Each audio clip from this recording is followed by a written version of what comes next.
The section amends Schedule 3 of the VAT Consolidation Act of 2010 to provide that food supplements are subject to VAT at the reduced rate of 13.5% from the 1st of January 2020. This amendment has been made to clarify the position regarding VAT rating of food supplements. Under the VAT Consolidation Act of 2010, food supplement products are subject to VAT at 23%. However, revenue has, on a concessionary basis, provided that certain food supplement products are subject to the zero rate of VAT. Very significant difficulties have now arisen in recent years regarding the application of the zero rate.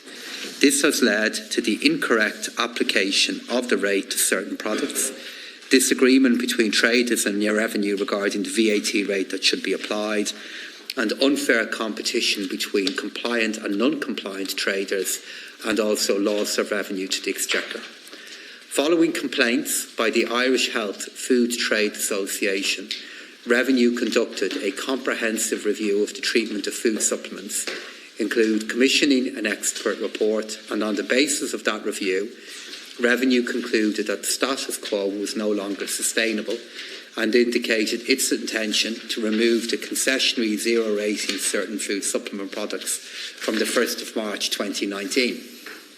Following representations from the industry and members of the public, I wrote to Revenue outlining my views to examine the policy and legislative options for the taxation of food supplement products in the context of Finance Bill 2019. Revenue responded by delaying the withdrawal of its concessionary zero rating of food supplement products concerned to the 1st of November 2019.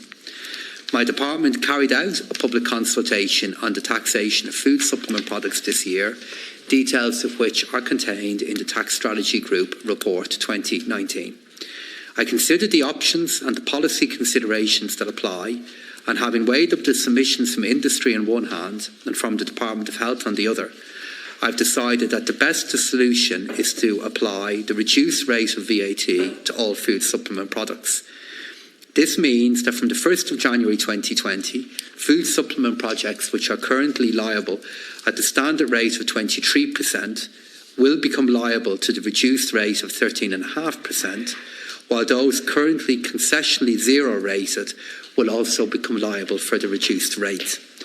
It's important to clarify that foods for specific groups, such as infant and follow-on formulae and infant foods, foods for special medical purposes, and specially formulated foods, for example, total diet replacement for weight control, will continue to be zero rated as they're well established and defined categories of food that are essential for vulnerable groups of the population.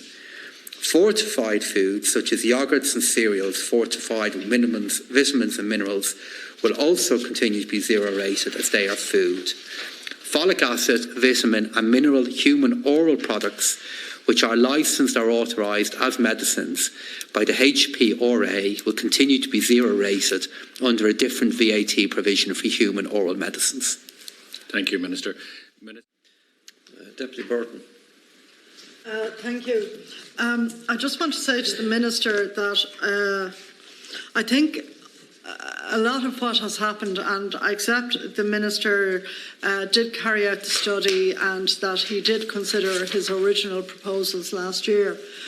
But I do think that, if you like, the health food sector does play a significant part in wellness for a lot of people who may well have medical conditions and who supplement their medical prescriptions with different products to try and improve their wellness and to recover perhaps from, operations or conditions that they have developed.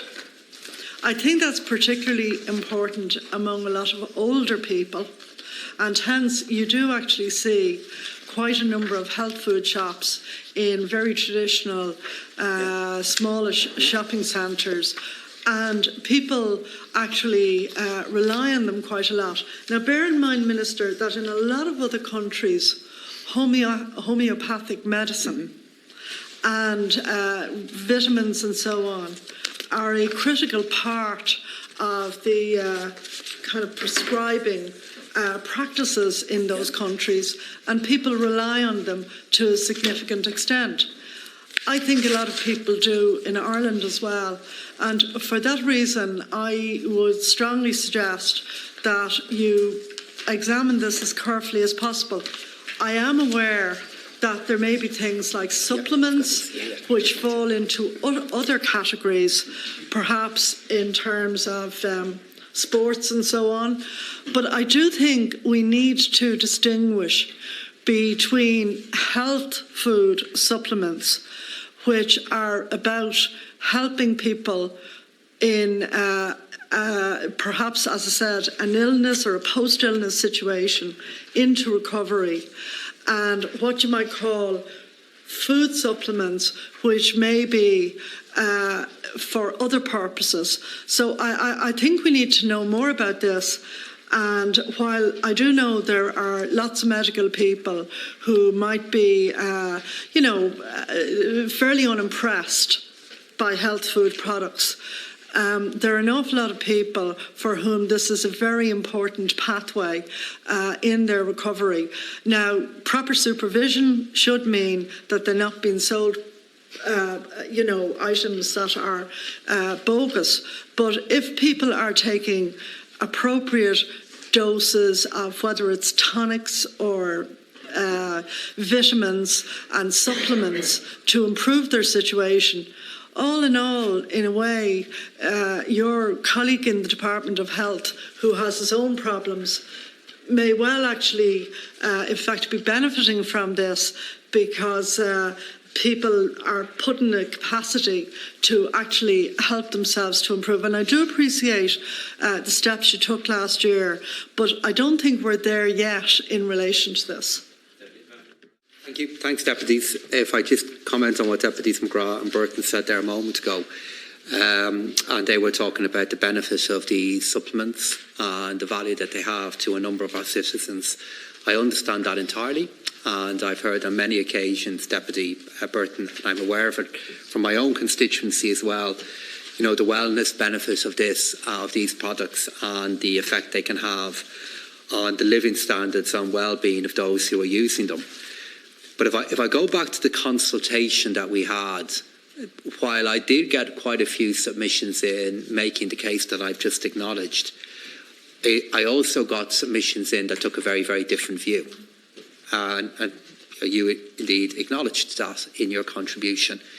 And if I look in particular at the submission that came in from the Department of Health, they are of the view that these are not food, and that the zero rating product, the zero rating status that is available for products that have a status that is confirmed on them by the HPRA, and for also a very, very small number of other product categories. And I regret last year in some of the debate that ensued around this that I wasn't clear enough on what will continue to be excluded and what will continue to be zero rated. So there are very strong views regarding why 23, from a policy point of view, is the appropriate course of action as well. The Revenue Commissioner, and I'm going to explain now why in a moment they don't have the ability to do a zero rating, but they have been very clear to me that from a legal point of view, we do not have the option available to us to continue at zero. This has been confirmed to us by the European Commission that food supplements are not food. And that is the core of this issue here. And it's just not appropriate for me to subcontract out that policy decision to the courts to allow them to determine it. That is a policy decision that in fact is anchored in VAT law as well. They're not food, therefore they should not get a zero rating, and there are a few very clear exemptions that are carved out. If I just go to the technical reasons for this, just to put it on the record of the committee, Article 110 of the VAT Directive is the basis for the zero rate for food in Irish VAT law. It allows member states that as of the 1st of January 1991 were applying reduced rates lower than the minimum laid down in Article 99 to continue to apply those reduced rates. Such reduced rates must be in accordance with union law and must have been adopted for clearly defined social reasons for the benefit of the final consumer. Ireland maintains a zero rate for food under this article, with certain categories such as confectionery, catering and sweets excluded because the zero rate of VAT applied to food in the VAT Act at the time. Food supplement products were not separately referenced in the VAT legislation. And that is kind of one of the issues that are at the heart of this.